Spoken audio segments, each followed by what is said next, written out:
당신은 지금까지 누구를 위해 살아왔습니까? 자식을 위해, 가족을 위해, 회사를 위해. 그렇게 30년, 40년을 살아온 당신. 이제는 정말 나를 위해 살 때가 되지 않았을까요? 오늘 한 통의 편지가 도착했습니다. 67세 김성철님께서 보내주신 사연입니다. 선생님, 저는 평생 절약하며 살았습니다. 자식들 뒷바라지하고 노후 자금 모으느라 제 자신을 위해서는 단 한 번도 돈을 써본 적이 없어요. 맛있는 음식 한 번 먹어보고 싶어도, 여행 한 번 가보고 싶어도 돈이 아깝다 하며 참았습니다. 그런데 얼마 전 갑자기 쓰러져서 병원에 누워 있으니 이런 생각이 들더라고요. 내가 왜 이렇게 살았을까? 통장에는 돈이 있는데 정작 그 돈으로 하고 싶었던 일들은 이제 몸이 따라주지 않아 할 수 없게 되었어요. 젊을 때는 돈이 없어서 못했고, 나이 들어서는 몸이 안 되어서 못하고, 도대체 언제 내 인생을 살아야 할까요? 여러분도 이런 후회를 남기고 싶지 않으시죠? 이 편지를 읽는 순간 제 가슴이 먹먹해졌습니다. 오늘은 최고의 노인 정신과 전문의 와다 히데키의 책 60세의 마인드셋을 바탕으로 나이 들며 멋지게, 행복하게, 그리고 재미있게 살려면 꼭 필요한 60세가 넘으면 가차없이 바꿔야 할 것들에 대해 이야기해 보겠습니다. 늙어서 행복해야 진짜 성공한 삶입니다. 인생 최고의 순간은 아직 오지 않았습니다. 지금이 바로 당신 인생의 마지막 전환점입니다. 당신은 지금 어떻게 살고 있나요? 이제 60세는 남은 인생을 행복하게 보낼 것인지, 불행하게 보낼 것인지를 결정하는 인생의 마지막 전환점입니다. 모두가 빈손으로 왔다가 빈손으로 가는 인생. 언젠가 우리는 세상의 끝자락에 서게 될 것이니 사는 동안 최선을 다해 후회 없는 삶을 살아야 합니다.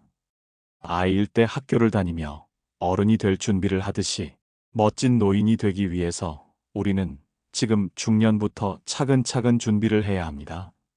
하지만 현실은 어떤가요? 참고 억누르기만 했던 삶에서 벗어나지 못하고 있지 않습니까? 오로지 나 자신의 건강과 행복을 위해 도전하고 즐기는 삶을 거침없이 살아가야 하는데 주변 눈치만 보며 매일 똑같이 시간을 흘려보내고 있지 않습니까? 남은 인생이 너무 아깝습니다.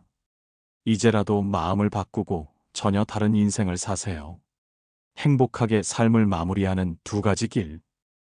우리는 나의 체형, 성격, 사고방식, 생활환경, 직업, 가족 구성 등 모든 면에서 서로 다른 삶을 살아갑니다. 하지만 모든 사람에게는 한 가지 공통점이 있습니다. 바로 언젠가는 죽는다는 것입니다. 죽지 않는 사람은 없다. 이 사실만은 단언할 수 있습니다. 다만 죽음에 이르는 길은 두 갈래로 나뉩니다. 하나는 행복하고 즐거운 길입니다. 생의 마지막 순간에 한평생 만족스럽게 잘 살았다라고 웃으며 죽음을 맞이하는 길입니다. 다른 하나는 미련 가득한 길입니다. 과거에 했던 선택을 후회하고 삶이 끝나는 것을 안타까워하며 한탄 속에 눈을 감는 길입니다. 당신이라면 둘 중 어느 길을 택하겠습니까? 답은 묻지 않아도 알 수 있습니다. 마지막 순간에 만족스럽게 생을 마감하려면 어떻게 해야 할까요? 생각을 거듭해도 답은 하나뿐입니다. 늙어가는 현실을 받아들이고 지금 할 수 있는 일을 소중히 여기는 마음가짐을 갖는 것입니다. 결국 행복한 말년과 괴로운 말년을 나누는 기준은 마음이기 때문입니다. 죽음 앞에서 사람들이 후회하는 5가지. 실제로 호스피스 병동에서 1000여 명의 환자를 돌본 한 간호사의 증언에 따르면 죽음을 앞둔 환자들은 대부분 이 5가지를 끔찍하게 후회한다고 합니다. 첫 번째, 원하는 삶을 살지 않은 것. 생각보다 많은 사람이 자기가 아니라 남을 위해 살아갑니다. 주변 사람의 기대를 충족시켜 그들을 웃게 만들려고 인생을 낭비하는 것입니다. 제가 만난 한 환자분은 이렇게 말씀하셨습니다. 선생님, 저는 평생 좋은 아들, 좋은 남편, 좋은 아버지가 되려고 노력했어요. 그런데 정작 나는 무엇을 좋아하는지, 무엇을 하고 싶은지 한 번도 생각해 본 적이 없더라고요. 이제 와서 후회해도 소용없지만 지금 행복하게 살고 있는지 우리 자신에게 더 자주 물어야 합니다. 두 번째, 일을 너무 열심히 한 것. 일하느라 바빠서 가족과 시간을 보내지 못했다는 사람들이 많았습니다. 사회적 성공을 거뒀으니 겉은 화려할지 모르지만 그들의 속은 공허했습니다. 회사에서는 인정받는 직원이었지만 집에서는 얼굴만 아는 아버지였어요. 아이들이 커가는 모습을 제대로 보지 못했고 아내와 깊은 대화를 나눈 기억도 별로 없네요. 여유로운 휴식이나 여행 등 자신이 하고 싶었던 것들을 하고 자신을 위한 시간을 가지며 살아가시길 바랍니다. 세 번째, 감정을 표현하지 않았던 것. 살아가면서 좋고 싫은 감정이나 기쁘고 슬픈 감정을 드러내지 못하고 억누르는 사람이 많습니다. 다른 사람의 마음이 다칠까 걱정돼서입니다. 이유가 무엇이건 감정을 숨기는 건 불행의 시작입니다. 소중한 사람에게 자신을 다 표현하지 못하면 후회하게 됩니다. 고마워, 사랑해, 감사해. 이런 말을 마음속에만 담아두지 마세요. 그때그때 표현하고 더 많이 사랑하며 사시길 바랍니다. 네 번째, 친구들과의 관계를 소홀히 한 것. 사람들은 죽음이 다가오면 친구를 그리워합니다.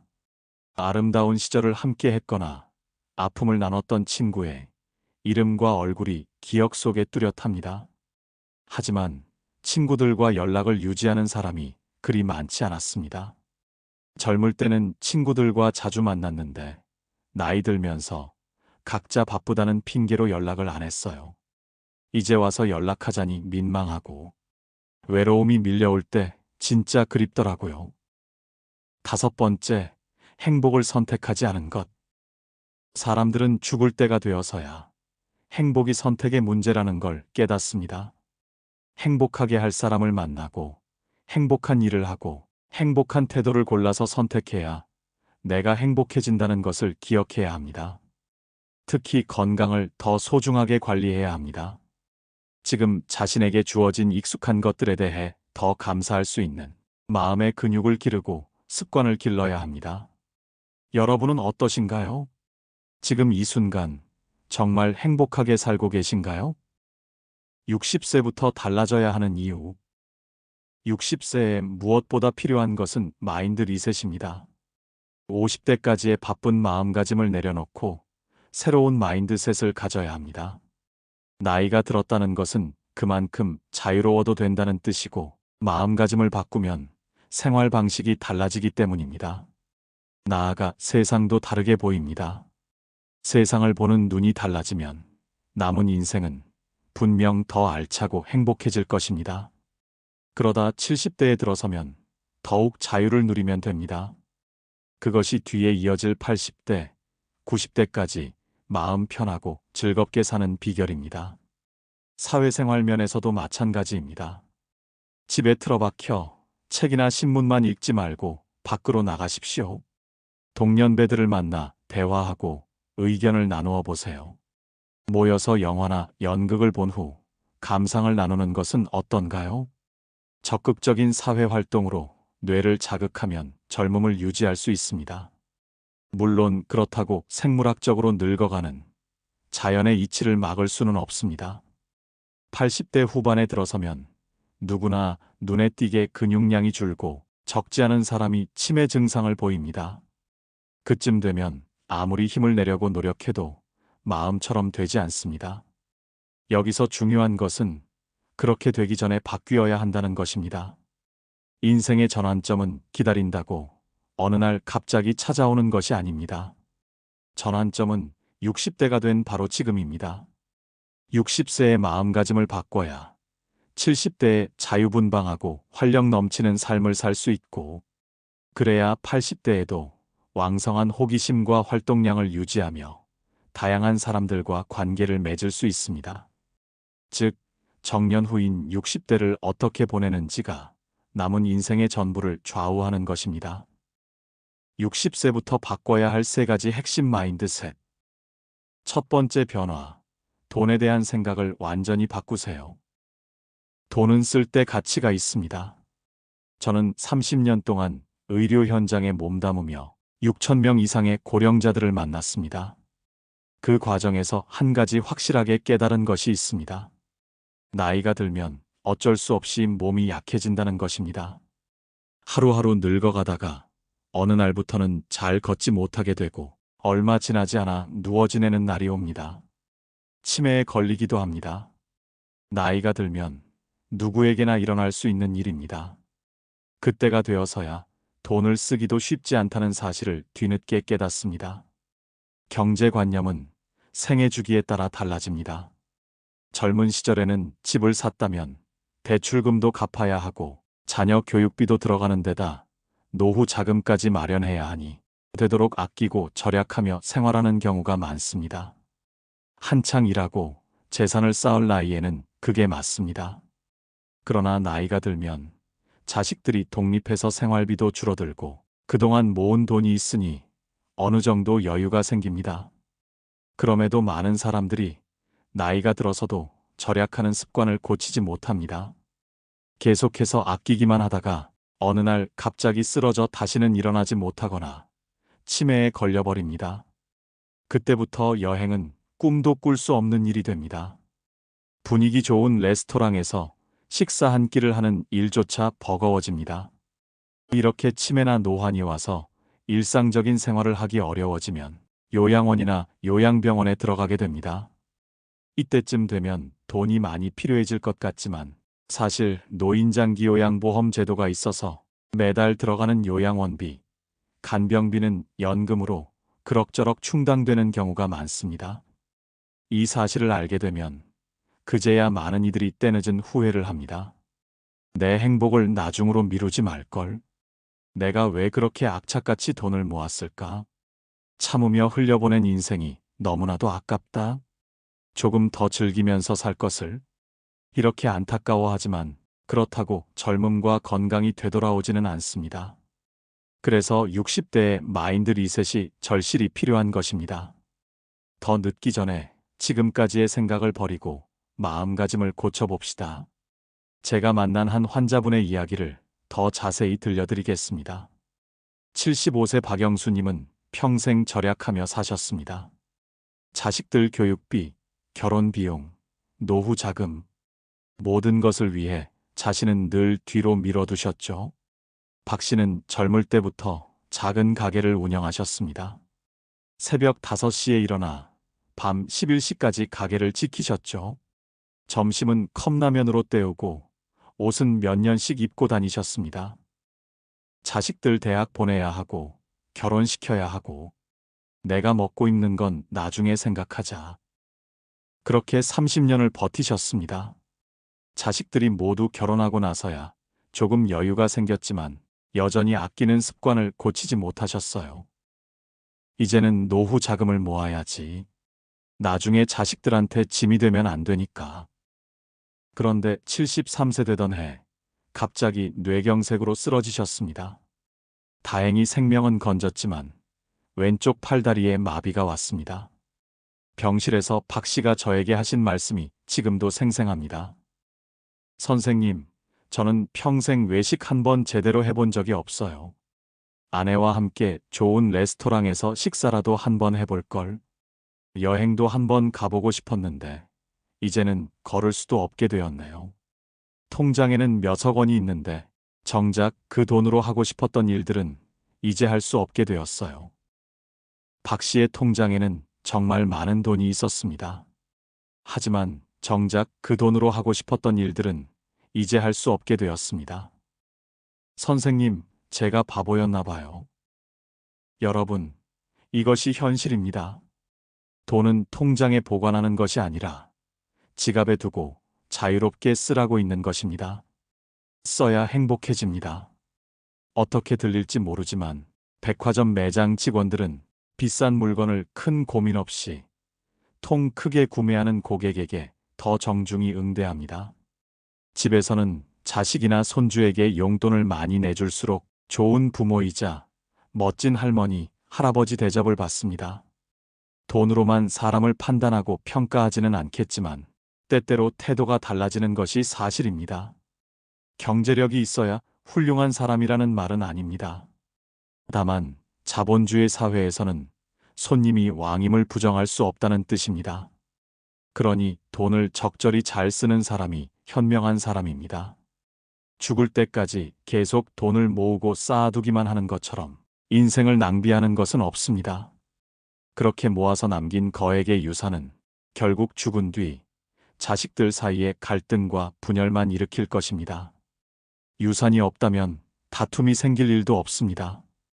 눈을 감으면 자손과 친지들이 장례식장에 모여 참 좋은 사람이었어, 인품이 훌륭한 분이었지라고 말하며 평화롭고 조용하게 추모하는 것으로 끝날 것입니다. 그러니 감히 말하건대 그동안 모은 돈은 모두 자신을 위해서 쓰십시오. 지금 당장 시작하세요. 분위기 좋은 레스토랑에서 식사 한 끼를 해보세요. 평생 집에서만 먹던 식사, 이제는 특별한 곳에서 특별한 사람과 함께 드셔보세요. 그동안 미뤄왔던 여행을 떠나보세요. 나중에 하며 미뤄왔던 그 여행, 지금이 바로 그 나중에입니다. 좋은 옷 한 벌, 좋은 신발 한 켤레를 사보세요. 몇 년씩 같은 옷을 입고 다니셨다면 이제는 자신을 위해 투자해보세요. 취미 생활에 과감히 투자하세요. 그림을 배우고 싶으셨다면 화구를, 음악을 하고 싶으셨다면 악기를 사보세요. 시간이 흐르면 남는 것은 추억뿐입니다. 죽기 전에 맛있는 음식이나 실컷 먹어볼 걸. 세계 일주를 해보고 싶었는데. 퇴직금으로 스포츠카나 살 걸 등과 같은 후회를 남기지 말고 하고 싶은 일이 있다면 망설이지 말고 지금 당장 하세요. 지금까지 유지했던 절약 정신은 내려놓고 새로운 마음가짐으로 살아가야 합니다. 돈은 통장에 보관하는 것이 아니라 지갑에 두고 자유롭게 쓰라고 있는 것입니다. 쓰지도 않을 돈을 열심히 모아봤자 아무런 의미가 없고, 모으는 행위 자체가 목적이 되면 오히려 집착을 불러일으켜 불행의 씨앗이 될 뿐입니다. 60대가 지금과 다른 태도로 더 많이 소비하기 시작하면 어떤 일이 생길까요? 오랜 시간 일하며 적지 않은 재산을 쌓은 이들이 소비를 늘린다면 시장 경제는 활기를 띨 것이고 경기 상승까지 뒤따를 것입니다. 60대 이상 중장년층이 지갑을 열기 시작하면 기업들은 자연스럽게 그들이 편리하게 이용할 수 있는 자동차와 컴퓨터를 개발하고 더 나아가 그들에게 적합한 집을 짓고자 할 것입니다. 이윤 추구를 목표로 하는 기업은 당연히 소비자가 원하는 방향으로 움직이기 마련입니다. 이렇게 되면 고령화 사회에 걸맞는 서비스와 상품이 점점 늘어날 것입니다. 그러니 나이를 먹을수록 적극적으로 소비해야 합니다. 두 번째 변화, 자식으로부터 독립하세요. 조금 냉정하게 들릴 수도 있지만 부모와 자식 사이에 너는 너, 나는 나라고 선을 긋는 태도는 정말 중요합니다. 제 자식이 사랑스럽지 않은 부모가 어디 있을까요? 하지만 내가 평생 먹여 살려야지, 재산을 많이 남겨줘야지라고 의무감을 가질 필요는 없습니다. 또한 반대로 노후에는 자식에게 의지하며 살아야지, 그러려면 서로 다투지 말고 잘 지내야 해라는 생각도 고이 접어두세요. 자식과 자신을 분리하지 못하면 어느새 종속당하게 됩니다. 서로 눈치만 보며 불편해하다가 관계가 틀어질 확률이 매우 높습니다. 얼마 전 상담실에 오신 68세 최영희님의 이야기를 들려드리겠습니다. 최 씨는 두 아들과 한 딸을 두셨습니다. 젊을 때부터 자식들을 위해 헌신적으로 사셨죠. 남편과 함께 작은 가게를 운영하며 자식들 교육비를 댔고 결혼할 때도 집까지 마련해 주셨습니다. 그런데 문제는 그 이후였습니다. 첫째 아들은 40살이 넘었는데 아직도 취업을 못했어요. 몇 번 직장을 다녔지만 적응을 못하고 그만뒀죠. 지금은 집에서 게임만 하며 지냅니다. 둘째 딸은 이혼하고 아이 둘을 데리고 친정집으로 돌아왔습니다. 양육비도 제대로 못 받는 상황이에요. 셋째 아들은 그나마 직장은 다니지만 사업 실패로 빚이 많습니다. 최 씨는 이런 자식들을 보며 자신이 계속 뒷바라지를 해야 한다고 생각하셨습니다. 선생님, 첫째는 취업이 안 되니까 용돈을 줘야 하고, 둘째는 아이들 키우느라 힘드니까 생활비를 지원해야 하고, 셋째는 빚 때문에 어려우니까 도와줘야 하고, 제가 계속 일해야 할까요? 최 씨는 자신의 노후 자금을 모두 자식들에게 쏟아붓고 계셨습니다. 최영희님, 잠깐만요. 자식들이 몇 살인가요? 첫째가 42살, 둘째가 39살, 셋째가 36살이에요. 그럼 모두 성인이네요. 성인이 된 자식의 문제를 부모가 해결해줘야 할 이유가 있을까요? 최 씨는 잠시 말문이 막히셨습니다. 저는 최영희님께 이렇게 말씀드렸습니다.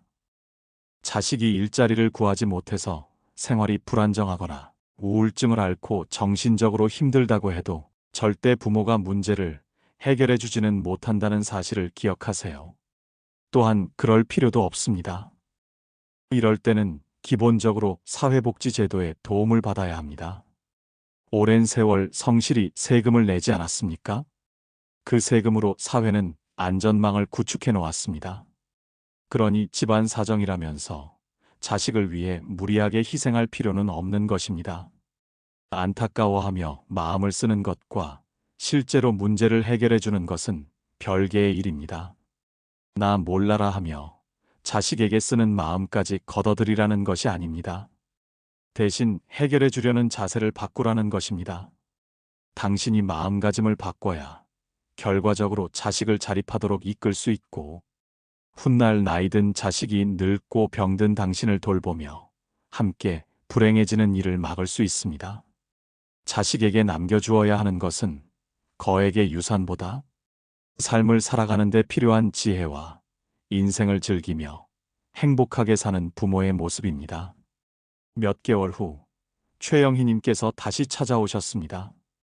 표정이 한결 밝아져 있었어요. 선생님 말씀하신 대로 했더니 오히려 자식들이 변하기 시작하더라고요. 첫째가 드디어 일자리를 구했고, 둘째도 정부 지원을 받아 아이들을 돌보면서 파트타임 일을 시작했어요. 셋째도 빚을 정리하려고 노력하고 있고요. 어떻게 하셨길래요? 그냥 너희들 이제 다 컸으니까 알아서 해라. 엄마는 엄마 인생을 살겠다고 말했어요. 처음에는 서운해했지만 시간이 지나니까 스스로 해결하려고 노력하더라고요. 후회 없이 살기 위해서는 부모 또한 자식으로부터 독립해야 합니다. 여기서 독립은 정서적 독립을 의미합니다. 부모는 자식에게서 독립해 오로지 본인의 행복만 추구하며 살아가야 합니다. 적당히 선을 긋고 당신의 재산과 시간은 오로지 당신의 행복을 위해 써야 합니다. 70대가 된 한 어르신이 저에게 하신 말씀이 기억납니다. 젊을 때는 자식이 전부인 줄 알았는데 나이 들고 보니 자식은 자식 인생이 있고 나는 내 인생이 있더라고. 이제야 진짜 내 인생을 사는 것 같아. 그분은 자식들로부터 적당한 거리를 두고 난 후에야 비로소 자신만의 취미를 찾고 새로운 친구들을 만나며 행복한 노후를 보내고 계셨습니다.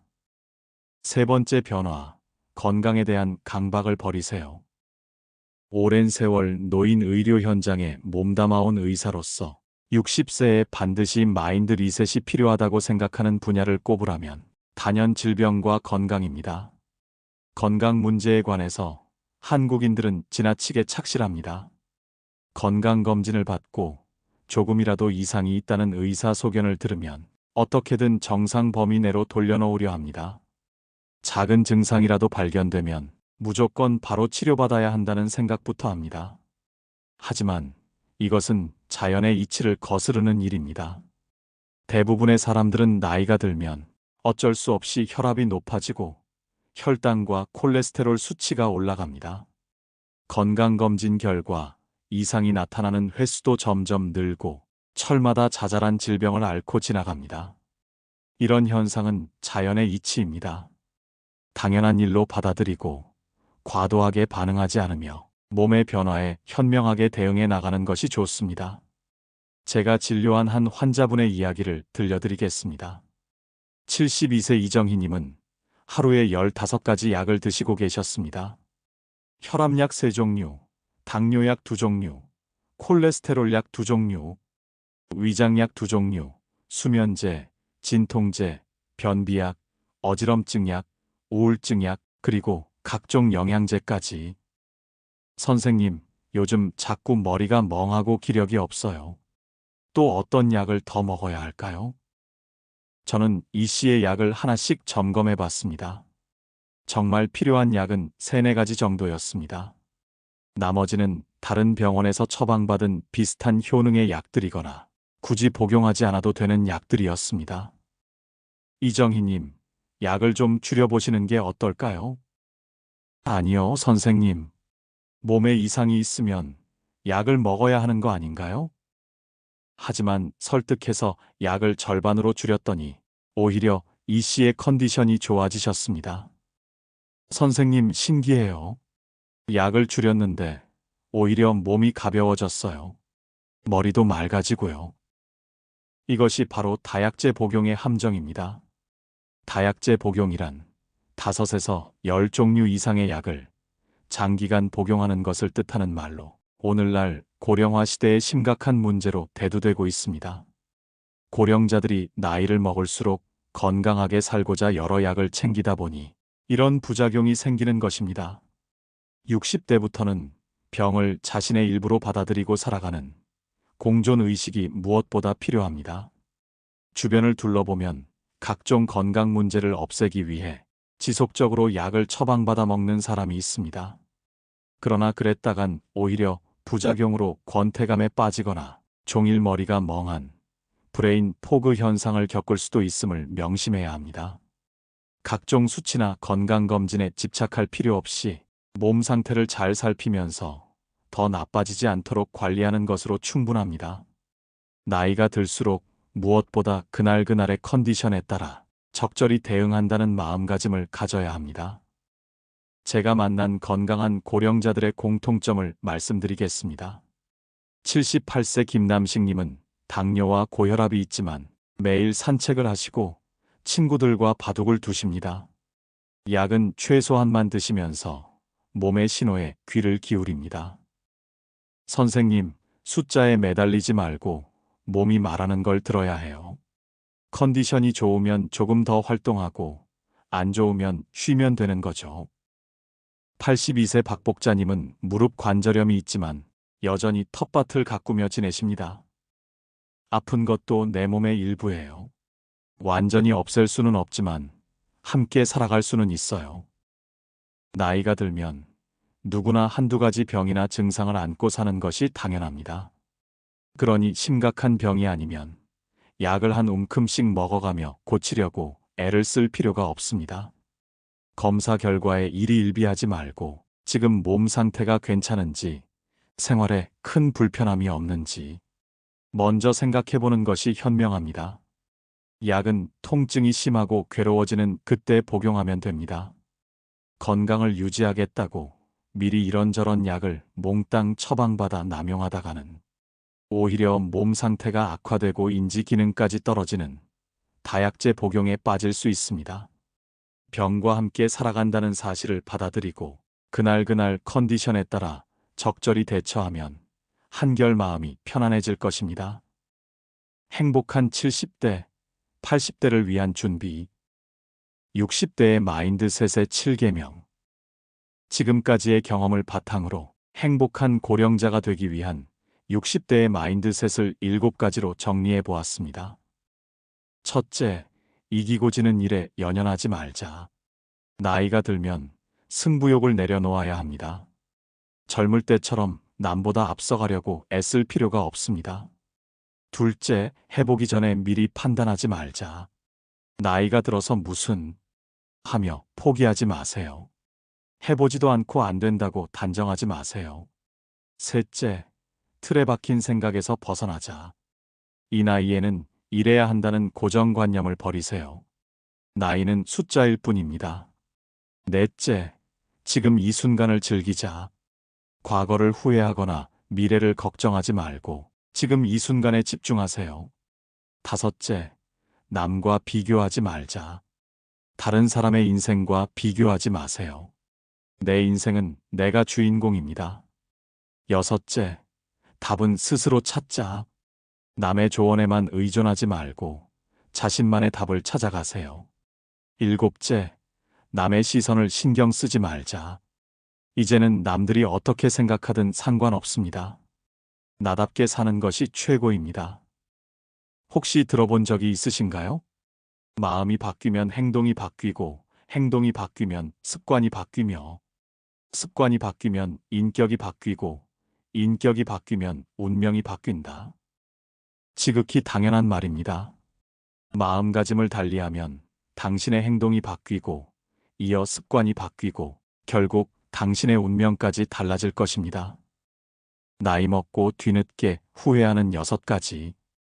지금까지 고령의 환자들을 만나면서 깨달은 사실이 한 가지 있습니다. 노년에 들어서 과거의 삶을 후회하는 사람이 생각보다 많다는 것입니다. 다시 젊어질 수 있다면 다르게 살 것이라는 이들도 여럿 있었습니다. 사람들이 나이 들어 후회하는 것은 대부분 아래 6가지로 나뉩니다. 첫째, 좋아하는 일을 많이 하지 못했다. 평생 해보고 싶었던 게 있었는데 바쁘다는 핑계로 미뤄두기만 했어요. 둘째, 다양한 경험을 해보지 못했다. 젊을 때는 돈이 없어서 못하고, 나이 들어서는 몸이 안 되어서 못하고. 셋째, 개성을 억누르며 남에게 맞추려고 했다. 평생 남들 눈치만 보며 살았어요. 정작 내가 어떤 사람인지도 모르겠어요. 넷째, 주변에 적극적으로 생각을 표현하지 못했다. 하고 싶은 말이 있어도 참기만 했어요. 이제 와서 후회해도 소용없지만. 다섯째, 돈 걱정만 하며 살았다. 평생 돈 모으는 것만 생각했는데 정작 쓸 때가 되니 몸이 따라주지 않네요. 여섯째, 의사의 말을 과하게 믿고 따랐다. 건강검진 결과에만 매달려서 정작 삶의 질은 생각하지 못했어요. 듣다 보니 가슴 뜨끔한 부분이 있지 않으신가요? 위 6가지를 후회하는 사람이 많다는 사실은 뒤집어 말하면 지금부터 반대로 살면 후회할 일이 적어진다는 뜻이기도 합니다. 6가지를 아울러 정리하면 남의 눈치만 보지 말고 내 개성을 드러내며 원하는 대로 과감하게 사는 것 정도가 될 것입니다. 당장 마인드를 리셋하고 지금부터 후회 없는 인생을 삽시다. 60대부터 남은 인생은 모두 당신의 손에 달려 있습니다. 제가 부러워하는 70대 노신사가 한 분 계십니다. 자주 가는 동네 카페에서 뵙는 분인데 늘 테이블 한쪽에서 홀로 커피를 마시십니다. 주름이 자연스럽게 자리 잡은 얼굴과 단정하게 빗어넘긴 멋진 백발. 희끗한 수염, 몸에 잘 맞는 재킷의 선에서 여유가 느껴집니다. 편안하고 느긋해 보입니다. 아마 그 카페는 그분의 오랜 단골집일 것이고 늘 그 자리에 앉아 커피를 마셨을 것입니다. 여유롭게 커피와 안주를 즐기는 모습이 참 보기 좋습니다. 어느 날 용기를 내어 말을 걸어보았습니다. 어르신, 실례지만 혼자 오시는 걸 자주 봤는데 외롭지 않으세요? 그분은 미소를 지으며 대답하셨습니다. 외롭긴요. 요즘 인생을 즐기느라 지루할 틈이 없네요. 눈 깜짝할 사이에 하루가 지나가지요. 어떻게 그렇게 바쁘게 지내세요? 바쁘다기보다는 매일 할 일이 있어서 좋아요. 오전에는 동네 한 바퀴 산책하고 점심 먹고 나서는 이렇게 카페에서 책을 읽거나 사람들 구경을 해요. 저녁에는 집에서 일기를 쓰고요. 주말에는 작은 미술관이나 박물관을 찾아다니죠.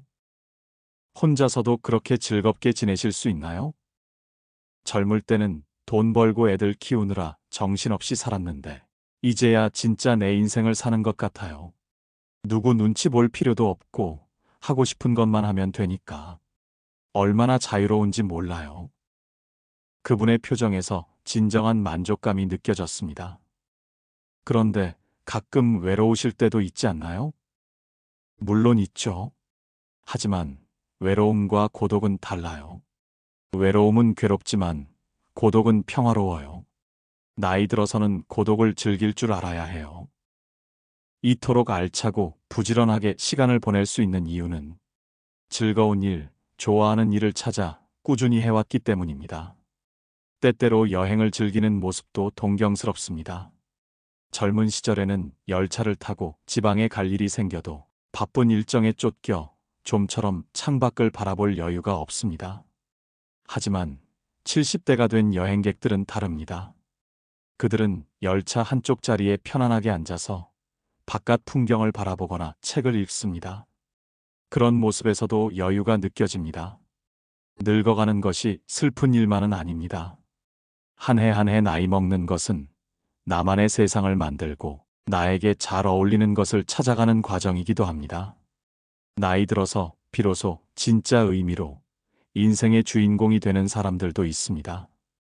이 사실을 깨달으면 당신도 누군가의 동경을 받는 멋진 70대가 될 것입니다. 지금 당장 시작해야 할 것들. 첫째, 나만의 취미를 만드세요. 80대에 새로운 취미를 찾기는 어렵습니다. 그러니 60세에서 70대 사이에 언제든지 즐길 수 있는 취미와 나만의 세계를 넓고 탄탄하게 마련해 두어야 합니다. 행복하고 즐겁게 사는 80대를 보면 대부분 혼자서도 할 수 있는 나만의 세계가 있습니다. 일상 속에 오랜 취미나 소중하게 여기는 시간이 있습니다. 외출하거나 사람 만나는 일도 꺼리지 않습니다. 그렇다고 정신없이 돌아다니는 것은 아닙니다. 그들의 하루는 여유롭고 느긋하게 흘러갑니다.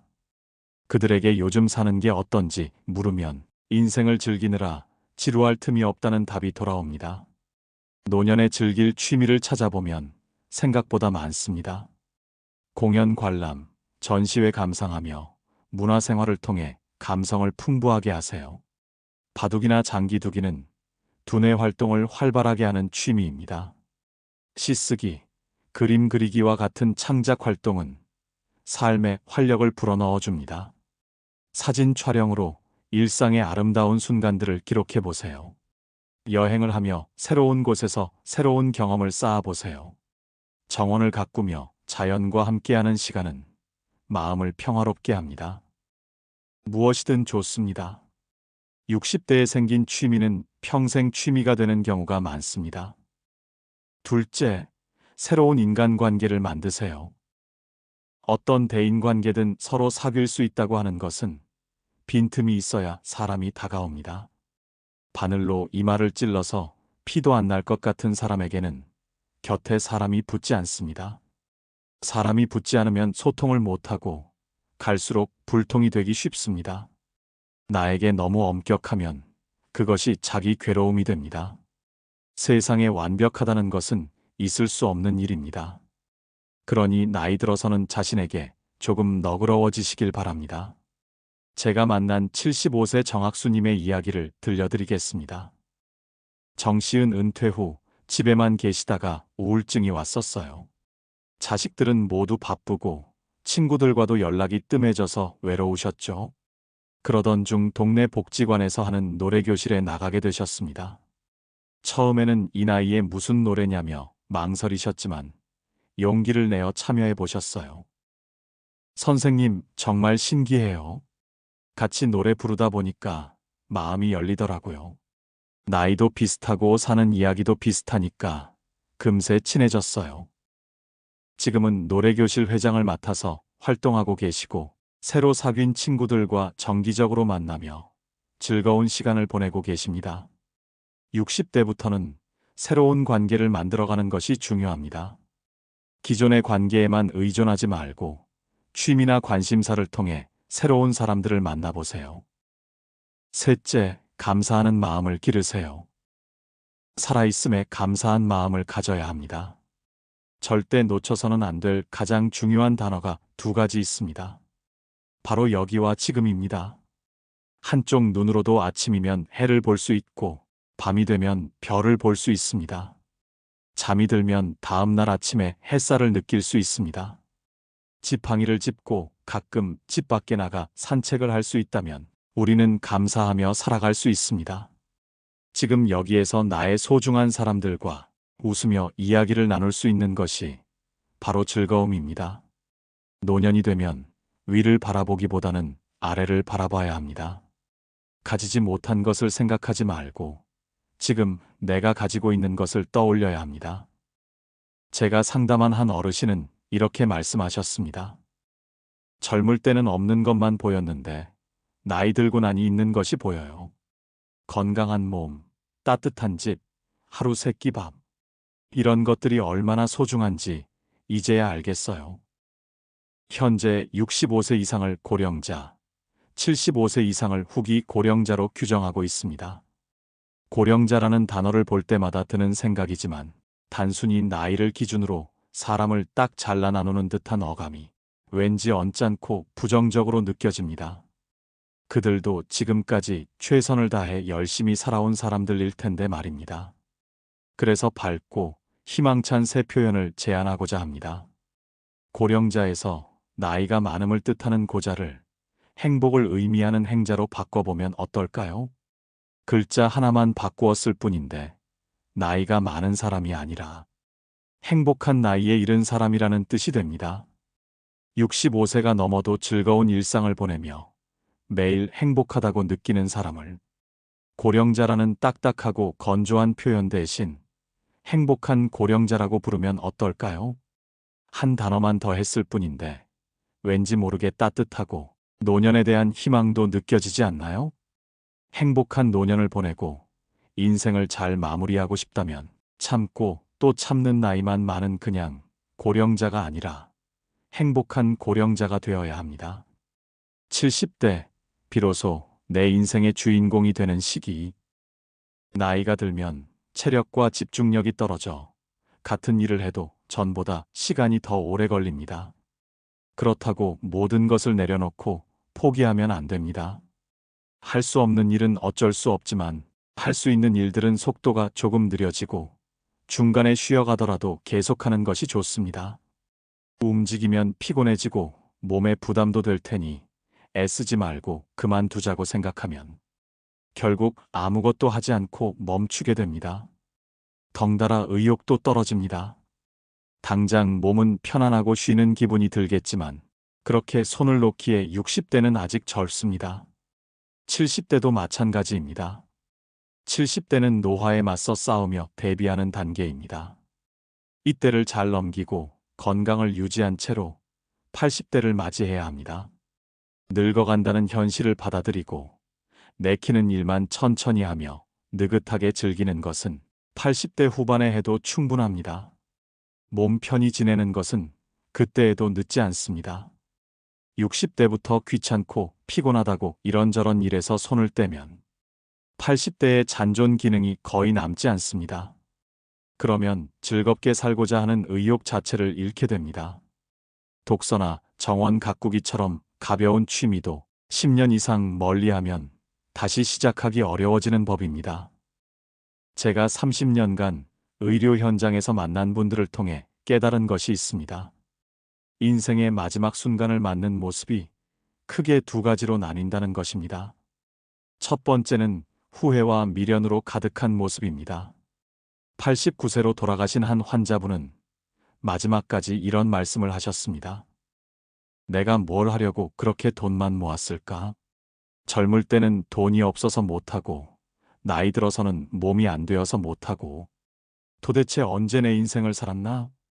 아내와 함께 여행 한번 가보고 싶었는데, 그분의 통장에는 수십억 원이 있었지만, 정작 행복한 기억은 별로 없으셨습니다.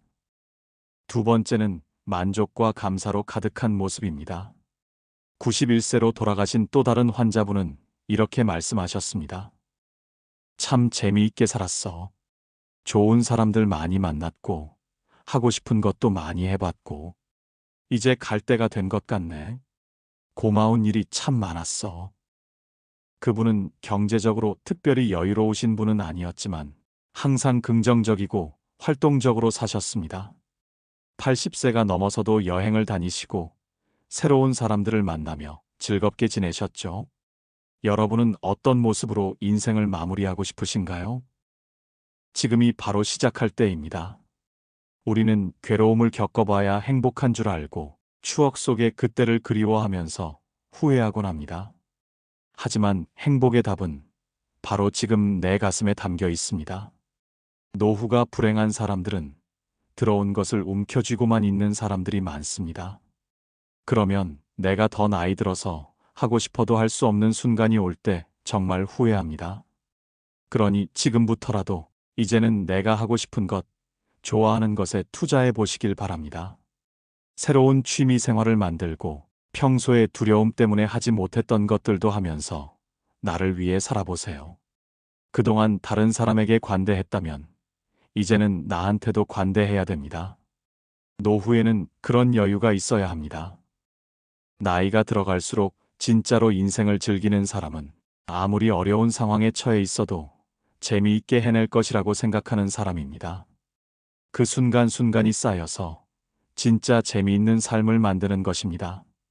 인생의 깨우침을 얻은 사람들이 공통적으로 말하는 것이 있습니다. 지나간 일이나 오지 않은 일을 걱정하지 말고 지금을 마음껏 누리라는 말입니다. 나이 드는 것을 너무 두려워할 필요는 없습니다. 조금 두렵다고 할지라도 나는 죽을 때까지 재미있게 살겠다는 마음을 갖는 것만으로도 훨씬 더 풍요로운 노후를 보내실 수 있을 것입니다. 스스로 원하지 않으면 절대 구할 수 없는 것이 노년의 기쁨이기 때문입니다. 내가 건강해야 세상이 있고 가족이 있고 친구가 있습니다. 행복이란 무엇인가에 대한 답은 사람마다 다르겠지만 최고의 행복은 다름 아닌 즐기는 능력이 아닐까 싶습니다. 60세는 새로운 시작의 나이입니다. 지금부터라도 나를 위한 삶을 시작해 보세요. 기억하세요. 인생 최고의 순간은 아직 오지 않았습니다. 이상으로 나이 들매 품격이었습니다. 황금빛으로 물들어가는 여러분들의 행복한 인생 이막을 응원합니다. 오늘 영상이 도움이 되셨다면 구독과 좋아요 부탁드립니다. 끝까지 시청해 주셔서 감사합니다.